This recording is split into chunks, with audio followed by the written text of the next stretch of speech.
అందరూ తెలిసిన విషయం చెప్తాను.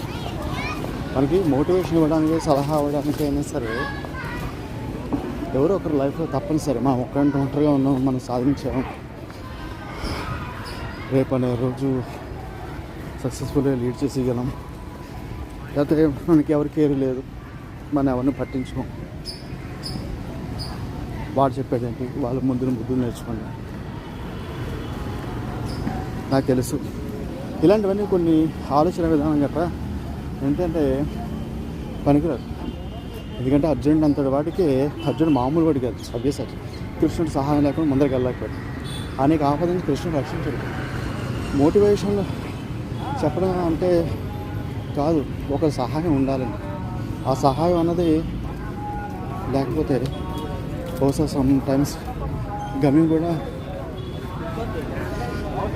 మనకి రాంగ్ అయిపోతుంది. మీకు ఒకసారి కొంతమంది అన్ఎక్స్పెక్టెడ్గా గృహలోకి వెళ్ళారు, చాలా కాలం క్రితం జరిగింది. ఆ గృహలో ఎక్కడ దారి తప్పట్టారు. అయితే అక్కడ వాళ్ళు చేసిన పని ఏంటంటే, అయితే వేరే మార్గంలోంచి అయితే కొంచెం బయటపడ్డారు అనుకోండి, కానీ ఒక చిన్న చీమ ఒక లైన్ నుంచి ఫామ్ అవుతూ ఆమె ఒక చిన్న కన్నం నుంచి వెళ్ళడం చూశారు. అక్కడి నుంచి వాళ్ళు ఆ కన్నం తలుచుకుంటూ అటువైపు లైన్ నుంచే బయటపడ్డారు, లేదా ఇరుక్కుపోయారు.